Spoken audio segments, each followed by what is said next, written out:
Et bienvenue sur la chaîne de Dark Yoda-san pour vous montrer la phase vraiment finale où, en évitant les spoils, donc ne regardez pas ceux qui ne connaissent pas la fin, pour vous montrer le dernier avatar que je vais achever pour réaliser le succès, le trophée Timing Parfait, Exquisite Timing en américain.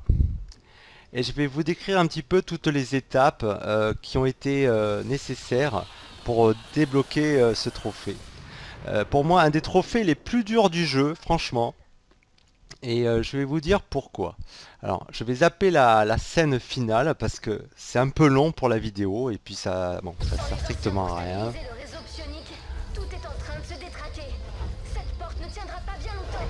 Vous l'avez entendu? Allez! Voilà, de retour après cette vidéo qui était un petit peu longue au niveau de la scène finale.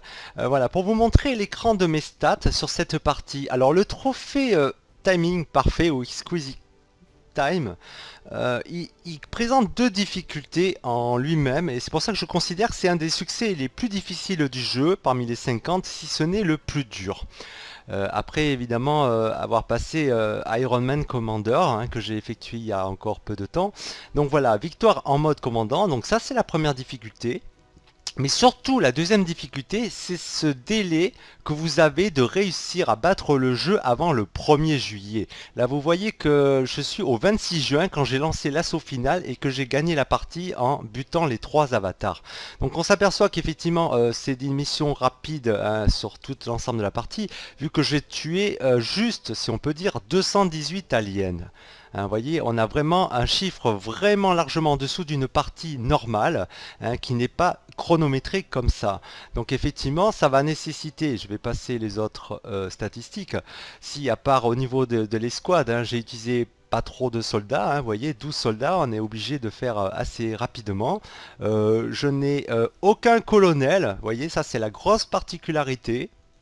Parce que je vous dis, vous n'avez plus le temps. Vous êtes obligé d'être dans le speed. Parce que aller gagner avant le 1er juillet, franchement, c'est un sacré challenge pour XCOM 2. Sachant le jeu difficile en ce mode déjà Commander, le seul avantage que vous aurez, c'est de pouvoir recharger des saves. Voilà, c'est ça qui va faire aussi la différence. Alors par contre, je vais vous exposer assez rapidement la tactique que j'ai utilisée, puisque la phase de gestion est cruciale. Une mauvaise gestion à ce niveau de trophée, eh ben, c'est impardonnable et vous allez dépasser largement la date et vous ne serez pas à temps au niveau pour remplir l'objectif. Donc je vais charger une partie pour vous montrer au niveau de la base comment procéder et les choix vraiment à ne pas rater. Alors déjà, il faudrait que j'arrive à trouver... Ah voilà. Une save au 17 juin, j'en ai une... Voilà, 25 juin. Je vais charger celle du 25 juin. Alors vous avez vu, j'ai un nombre conséquent de saves. C'est pour vous dire que vraiment, ne lésinez pas sur les saves quand vous pensez que vous avez raté une mission ou que vous avez trop de blessés. Le but aussi de ce trophée, il faut avoir le moins de blessés possible et le plus d'hommes de votre escouade finale en forme. Il va falloir tenir contre les 2 vagues successives d'aliens avant de rencontrer au moment de la salle finale les avatars proprement voilà, les adversaires à tuer. C'est ça l'objectif. Donc je vais vous dire, au niveau de la gestion, quand vous commencez la partie, pour réaliser ce trophée, il va y avoir un ordre de structure à construire en priorité. Vous allez commencer par l'institut de guérilla, c'est évident, pour gagner les buffs d'escouade 1 et escouade 2, qui se déloquent une fois le grade sergent atteint par un des soldats, et ensuite de lieutenant pour avoir plus 2 soldats dans votre escouade pour arriver au max à 6. Voilà. Le reste, si vous avez de la réserve, vous pourrez rajouter, acheter les buffs pour spécialistes suivant les classes voilà, que vous utiliserez pour la mission finale. Donc première structure, terrain de guérilla. Deuxième structure, vous allez construire le relais de puissance. C'est ça qui va vous apporter l'énergie nécessaire pour alimenter les futures installations, les structures. Voilà, un seul relais de puissance. En deuxième position. Troisième position, hyper important, le centre de communication. C'est ça qui va vous permettre de réaliser les contacts avec la résistance et d'avancer dans l'histoire. Si vous tombez en panne de contact, vous êtes quasiment dans la panade. Donc il va falloir faire un centre de communication en troisième priorité. Une fois que vous l'aurez, vous affecterez un ingénieur pour augmenter le nombre de contacts. Et moi, sur l'ensemble du jeu, pour le trophée, j'ai eu besoin de 8 contacts possibles, hein, pour communiquer avec la résistance et les zones qui vont aller débloquer sur la carte les endroits clés. Alors là, c'est la scène, voilà, pour attaquer la tour. Bon, ça, on verra ça plus tard. Ensuite, en quatrième position, alors sachez par rapport au centre de communication, j'ai dû fabriquer 2 relais radio. Ça m'a suffi pour assurer les 8 contacts nécessaires. La prise de contact. En quatrième position, mais ça fait partie de l'histoire, donc dès que vous le voyez passer, alors là je ne l'ai plus à l'écran, c'est vous allez construire, le terrain d'essai. Ça sera un des objectifs de l'histoire qui va s'afficher en haut à gauche. Dès que vous voyez et que vous pouvez le faire, construisez ce terrain d'essai. Alors je vous expliquerai pourquoi il n'est plus sur ma base, dans ma base. Cinquième structure, hein, par ordre chronologique à fabriquer, c'est la salle de décryptage. Voilà, c'est elle qui va vous permettre de décrypter, de faire la recherche sur le codex et ensuite de pouvoir accéder à la recherche sur l'avatar et de déloquer la mission finale. Voilà, donc en premier, Institut de guérilla, relais de puissance en 2, centre de com en 3, 4 terrains d'essai, 5 salles de décryptage et vous avez tout bon. Là on voit un déblayage des machines mais en fait vous n'en avez rien à faire. Ça ne vous servira pas. Donc si vous suivez le même trajet que moi, comme j'ai procédé, vous devriez être bon. Ensuite, sachez que je n'ai construit aucun laboratoire ni atelier. Alors pourquoi? Vous n'avez pas le temps. Les ressources sont vraiment importantes pour pouvoir développer et acheter des armes en fonction pour vos soldats. Il faut qu'ils soient équipés à temps. Ensuite, je vais vous dire, au niveau de la recherche, un truc hyper important. Regardez dans la liste des scientifiques, il vous faudra 4 scientifiques. Alors comme vous ne construisez pas de labo, vous allez me dire, mais comment? Alors il faut surtout ne pas louper les missions de guérilla, où vous allez avoir un scientifique en récompense. Alors faites toutes les missions où vous pouvez avoir en récompense un scientifique de façon à obtenir 4 scientifiques un petit peu avant la fin du jeu. C'est vraiment vital, sinon vous risquez de perdre la partie et le trophée avec. Ensuite, je vais vous dire, au niveau des ingénieurs, bon, prenez les ingénieurs au fur et à mesure qu'ils arrivent, c'est pas la peine d'en recruter, peut-être un à la rigueur, hein, au niveau du marché noir, mais ça va vous coûter quand même quelques ressources, hein, en centaines de ressources. Ensuite, je vais vous parler maintenant, une fois maintenant cette phase gestion, je n'ai attaqué aucun site, hein, aucune installation Advent. Donc vous pouvez, au niveau de l'histoire, ralentir le projet Avatar, hein, de manière satisfaisante juste en allant chercher le flacon sur le site secret. Donc ça s'intègre dans l'histoire. Il faut absolument aussi évidemment pour l'histoire faire le site de la forge. Et là vous allez faire reculer le projet Avatar de 2-3 points. Hein, les deux combinés, vous aurez reculé l'avatar d'environ 4-5 points. Et ensuite, vous allez encore le faire reculer le projet Avatar grâce à la mission des coordonnées du codex, donc vers la fin. Donc ne stressez pas trop avec le compte à rebours du projet Avatar, hein, qui s'affiche sous forme de carré rouge en progression. Et donc je vous dis, focalisez-vous par contre sur les renseignements. Il vous faut des renseignements à gogo. Dans le Geoscape, il va falloir scanner, hein, le talion pour du renseignement de l'Intel. Je vous dis, ne changez pas pour la guérison rapide, ça ne sert pas à grand chose, ça n'accélère pas beaucoup plus de manière significative la guérison des soldats, contrairement à un centre de combat amélioré avec un ingénieur affecté. De la même manière, ne changez pas le bonus de scan de renseignement pour un bonus de scan de construction rapide. Voilà, laissez les structures se construire en leur temps. Je vous dis, il y en a 5 principales et avec ça, ça devrait suffire si vous avez la même chance que moi. Voilà. Après le centre de communication, vous pourrez l'upgrader, hein, et affecter 2 ingénieurs pour augmenter le nombre de contacts. Vous n'avez pas besoin d'avoir un deuxième centre de com. C'est une perte de temps et de ressources inutiles. Ensuite, je vais vous montrer maintenant au niveau des missions, donc de la phase tactique. On a vu la phase stratégie. La liste des soldats. Je suis parti pour une escouade finale donc de 6 gars, plus votre commandeur avatar. J'ai opté pour 2 rangers, 2 grenadiers, un tireur d'élite, bien que ça on peut le switcher pour une autre classe, à mon avis il n'a pas été déterminant, hein, le sharpshooter. Et ensuite le sixième, hyper important, un spécialiste. Alors je vais faire les perks des rangers que j'ai choisis. Donc dans les capacités de soldats, en premier, hein, si vous arrivez à le monter au niveau capitaine comme moi, ou lieutenant, bon ça sera déjà pas mal, mais je vous dis, je n'ai aucun colonel, hein, c'était trop short pour faire ça, et je n'ai pas acheté le buff d'XP supplémentaire. Donc j'ai choisi en perk fantôme, en deuxième attaque furtif qui fait très mal tant que vous restez camouflé. J'ai opté pour camouflage sur l'une de mes rangers, hein. Ça lui permet de revenir camouflé en cours de mission après avoir été détecté. J'ai choisi ensuite implacable, donc vous voyez beaucoup plus sur la colonne de gauche les perks. Implacable, hein, qui permet de gagner un déplacement et de se mettre à couvert une fois que vous avez tué quelqu'un. C'est une action supplémentaire. Après, je vous recommande, si vous arrivez à capitaine, de prendre intouchable. Ça vous permet une immunité contre les dégâts si vous avez tué quelqu'un juste avant.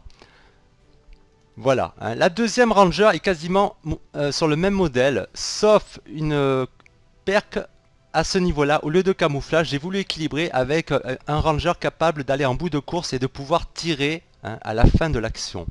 Ça peut être important pour achever les derniers adversaires et notamment les avatars. Ensuite, j'ai pris 2 grenadiers. Alors pourquoi les grenadiers? Les grenadiers, c'est monstrueux. Alors je vais vous montrer pourquoi. Ça a un lance-grenade. Donc si vous avez un lance-grenade conventionnel, c'est 2 grenades supplémentaires avec une longue portée. Ça, c'est vraiment un avantage. Je vous conseille de choisir la perk perforateur, hein, qui détruit les armures. Hyper important quand vous avez des CEM ou des sectopodes. Enfin bref, tout ce qui est blindé et même des porteurs de boucliers advent. La suppression, c'est intéressant, hein. Quand vous n'avez plus personne à couvert, ça permet de supprimer la visée de l'ennemi, hein, et de l'obliger à tirer vraiment à côté.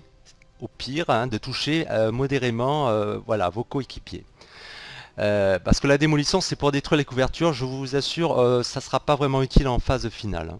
Ensuite, visée holographique, pourquoi? Alors pour augmenter largement la visée de vos coéquipiers qui n'ont pas de lunettes de visée ou qui ont une visée faible. Hein, regardez déjà, je suis à 73, donc c'est pas terrible, hein. Les snipers peuvent monter à 100 largement au-dessus. Ensuite, le tir enchaîné, j'insiste beaucoup sur cette perk. Je n'avais pas encore utilisé cette perk, je privilégiais plutôt mélange explosif pour lancer les grenades beaucoup plus loin avec lance-grenade et infliger plus de dégâts, plus de dégâts. Mais finalement, tir enchaîné, c'est redoutable. Vous touchez une première fois la cible, vous enchaînez avec un deuxième tir, donc ça peut faire du 6 dégâts, hein, multiplié par 2, 6 à 7 dégâts multiplié par 2 dans la foulée. Voilà, donc je vous conseille. Je ne l'ai pas fait sur mon deuxième grenadier parce que j'ai fait une petite erreur, mais ça ne m'a pas, voilà, ça n'a pas eu plus de conséquences que ça, heureusement. Alors, au niveau équipement, voilà, je vous conseille au niveau des armes, privilégiez l'agressivité et l'attaque. Sachez que je n'ai développé aucun upgrade d'armure pour faire cette mission finale, hein, et il n'y avait pas le temps, il y a des choix à faire. Vous imaginez, j'étais en armure Kevlar. Par contre, il va falloir monter, hein, faire la recherche sur les armes modulaires pour aller aux armes magnétiques et ensuite débloquer les armes Gauss. Voilà, hein. Alors lui, il n'a pas... Je regarde, oui, il a un canon magnétique, mais sachez que j'ai eu les armes Gauss, hein. Voilà. Donc ça fait le plus de dégâts parce que vous pouvez faire une croix sur les plasmiques. Alors peut-être que certains auront le temps de les développer, mais franchement, moi c'était vraiment limite. Donc il y a des choses à privilégier. Les grenades, je suis parti avec des grenades conventionnelles. Par contre, je vous recommande de prendre quelques flashbangs avec vous, histoire de perturber les ennemis, hein, et au niveau de la visée, ou des fumigènes, bien que je ne trouve pas les fumigènes vraiment efficaces dans ce jeu. Alors est-ce que c'est un bug, est-ce que c'est volontaire? Voilà, ça ne m'a pas empêché d'être touché avec des fumigènes, et d'une manière assez sévère dans certaines missions. Par contre, sachez que j'ai développé sur 2 missions représailles avec des anonymes, 2 grenades leurre. Hyper important, même si elles ont été nerfées dans le dernier patch de Firaxis. Les grenades leurre, ça peut vous sauver la vie sur la dernière mission. Essayez de les préserver jusqu'à arriver aux avatars.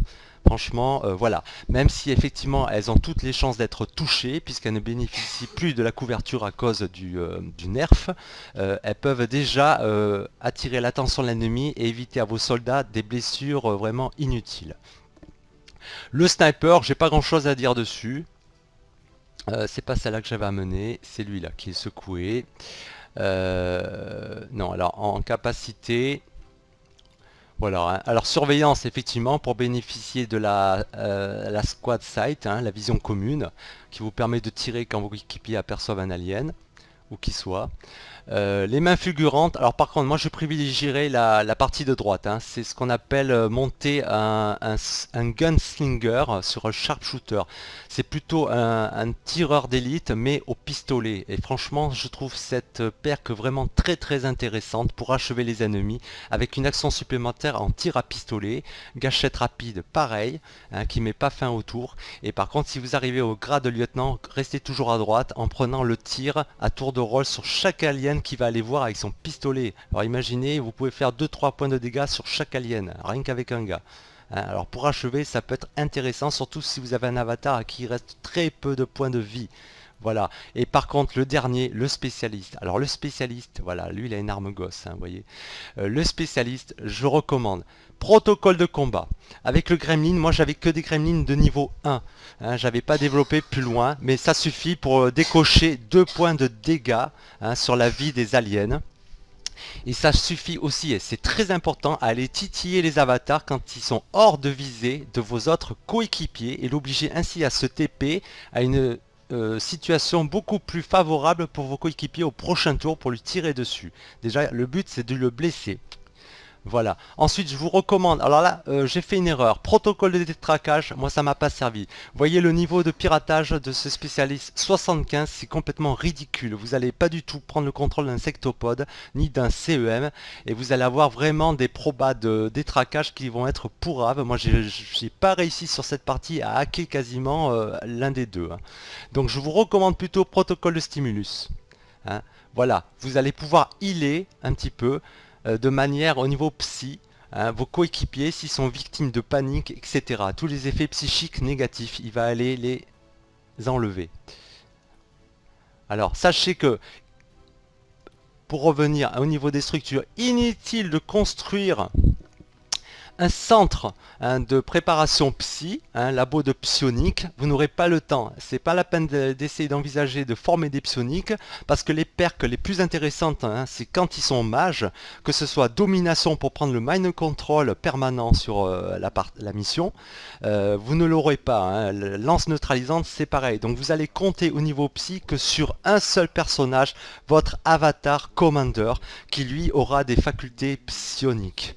Voilà, donc après je dis pas que c'est la team idéale, mais 2 rangers avec 2 grenadiers ça peut faire très mal. Le sniper, je vous dis, c'est discutable. Vous pouvez prendre un autre ranger à la place ou un autre grenadier. 3 grenadiers, 2 rangers plus un spécialiste, ça peut être une très bonne configuration pour réussir à tout prix ce trophée en finale. Ensuite je vais revenir sur un autre aspect. Donc j'ai vu le matos, j'ai vu les squads, je vous ai parlé de la phase gestion et la priorité des structures à construire. L'intel, je vous ai dit, ne négligez pas, il vous faut beaucoup d'intel pour aller contacter, hein, la résistance, et aussi pour pouvoir acheter et troquer au niveau du marché noir, puisque tout ce qui se fait en achat se fait sous forme de renseignements monnayables. Donc voilà, si à un moment donné il vous manque, hein, une classe spécifique, hein, une fois que vous avez atteint un grade et que vers la fin vous avez trop de blessés, vous allez pouvoir vous offrir un soldat en parfaite santé, hein, et dans la spécialité que vous voudrez, mais ça c'est du RNG, donc vous ne vous attendez pas à avoir la classe que vous vous attendiez, hein. Il y aura peut-être 1 ou 2 soldats proposés, mais pas plus. Donc vous risquez d'être dans la panade. Alors les renseignements c'est important aussi pour acheter des mods au marché noir si vous en lootez pas sur le terrain. Et là je vous dis, priorité les mods répéteurs.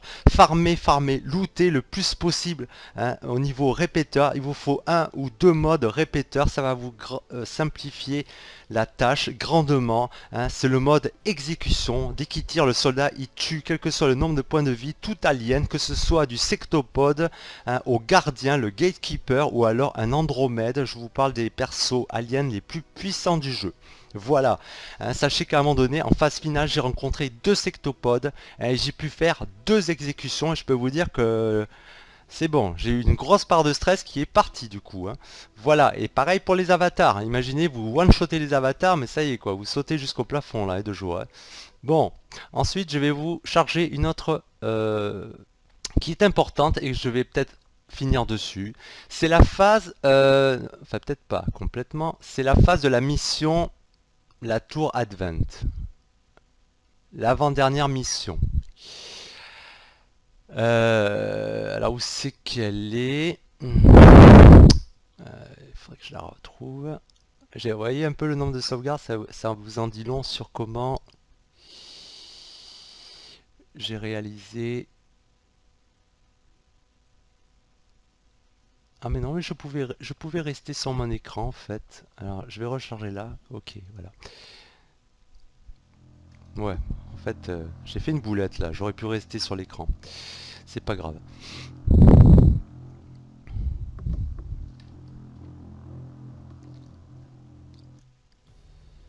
Alors, voilà.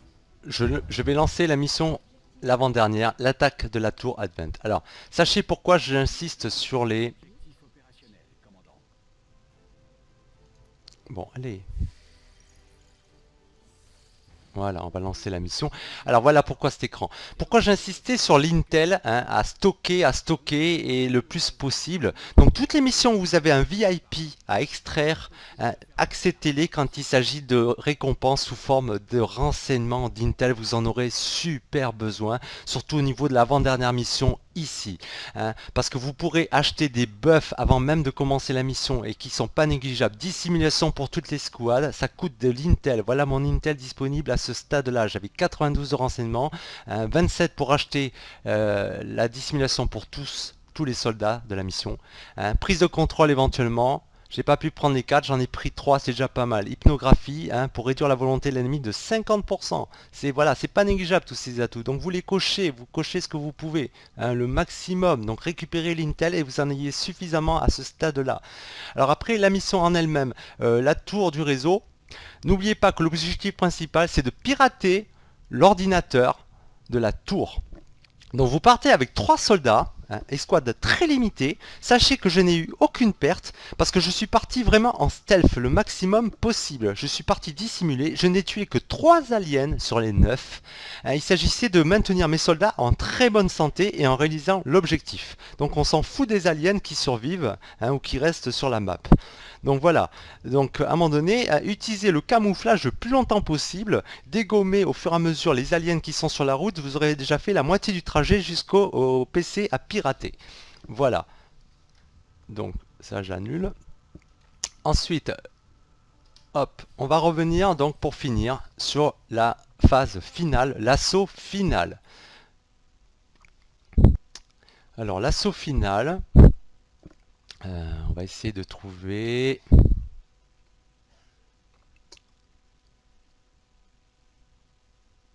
Bon, on peut prendre celle-là, allez. Effectivement, elles ont des noms un petit peu... Et pas en Iron Man, c'est vraiment le délai. C'est comme si vous aviez sur toute la partie un timer. Alors il y a pas mal de joueurs qui se sont plaints de timers dans l'émission. Moi je trouvais que ça rajoutait un plus. Sauf que là, vous avez un timer hyper stressant puisque ça concerne toute la partie. Il faut finir la partie avant le 1er juillet in-game. Donc c'est-à-dire au 30 juin maximum. Donc je reviens là où il me restait plus qu'un avatar. Je vais vous montrer un petit peu la stratégie à adopter. Donc voilà la salle finale ici là. Hein. Hop, vue de haut, là où il y a tous les avatars qui vont popper derrière, hein, voilà, cette grande statuette. Alors ici, on a 3 portails de renfort, et pareil de l'autre côté, ça vous fait 6 portails d'ennemis aliens qui vont popper au fur et à mesure. Donc plus vous laissez du temps aux avatars, plus il y aura de renforts. Alors, je peux vous dire que la salle, elle peut être remplie complètement d'aliens. C'est ça qui fait la difficulté de ce XCOM 2 en phase finale, contrairement au XCOM 1. Alors moi, ce que je vous recommande, vous voyez, un petit avatar, ici, hein, voilà, vous voyez.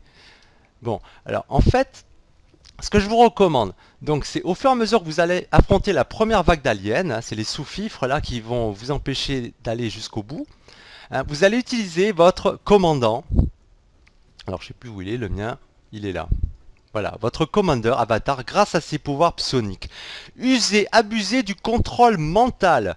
Hein, il contrôle à 100% donc de réussite, hein, l'alien qu'il a visé. Donc par contre, je vous dis, au fur et à mesure que vous progressez, contrôlez un alien dès que vous pouvez, hein, pendant 2 tours. Le problème, c'est le cooldown qui est de 3 tours. Donc vous aurez un tour où ça sera déjà dissipé, le mind control. Alors soit vous butez l'alien que vous contrôliez les 2 tours précédents, ou alors vous vous cachez et au tour suivant, vous pouvez le recontrôler à nouveau, grâce à l'avatar du commandeur. Ensuite, il y a la brèche dimensionnelle en perk qui fait extrêmement de dégâts en zone, puisque ça a un large diamètre et vous pouvez toucher 3-4 mobs qui sont regroupés. Ça fait à peu près 7 à 8 points de dégâts, 9, et après il y a une décharge explosive à la fin, au tour suivant. Donc ça fait encore plus de dégâts. Mais ça, je vous dis, après vous voyez un petit peu le cooldown, hein. 4 tours de cooldown quand même. Et la lance neutralisante qui fait mal aussi, hein, pareil, hein, 6 tours de cooldown. Donc il va falloir vraiment doser ça avec parcimonie. Et je vous dis, avancez au fur et à mesure très lentement pour ne pas aggro tous les pods qu'il y a autour, hein, avant d'arriver à cette salle finale. Donc allez-y vraiment lentement. Vous n'avez pas une mission là minutée en tour. Donc prenez votre temps. Hein, pour recharger le Commander dans ses perks. Alors, sachant que la lance neutralisante, il faut vraiment que vous l'ayez, hein, pour bien combattre les avatars, hein, au moment où vous entrez et que vous êtes sûr qu'il y aura un avatar dans les parages, parce qu'en fait, elle traverse n'importe quoi, hein. Elle peut traverser un mur et voilà, on peut toucher n'importe quel alien qui est à couvert avec. Voilà, on n'est pas limité comme les armes à projectiles. Alors je vous dis, par contre, vous allez essayer d'aggro tous vos soldats d'une manière espacée, régulière, parce que l'avatar alien, il a la tendance à se téléporter, et donc du coup, il peut se téléporter à un endroit où si vous mettez tous vos soldats à l'opposé, groupés, aucun d'eux ne pourra l'atteindre, parce que l'objectif c'est de le toucher. À chaque fois que vous le touchez, il se téléporte à un endroit différent. Donc il y a quand même de plus grosses probabilités en espaçant vos soldats que l'avatar ennemi se téléporte à côté de l'un d'entre eux, et vous pourrez ainsi lui grappiller des points de vie à chaque fois. Voilà, les baliseleurs c'est intéressant aussi pour aggro l'avatar. La difficulté, ce qui va être à ce stade là qui va venir, c'est d'arriver à attirer l'avatar dans cette avant-dernière salle et de le faire sortir là où il y a tous les renforts.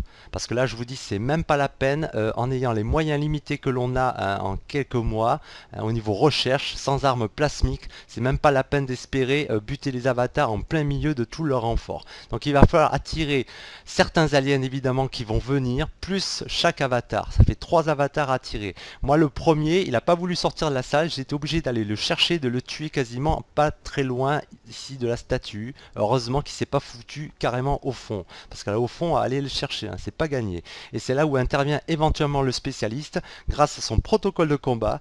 Et votre gremlin, vous allez lui infliger 2 points de dégâts avec un gremlin 1, comme ça il va pouvoir se téléporter, et avec un peu de chance il va se rapprocher de tout le reste de votre escouade.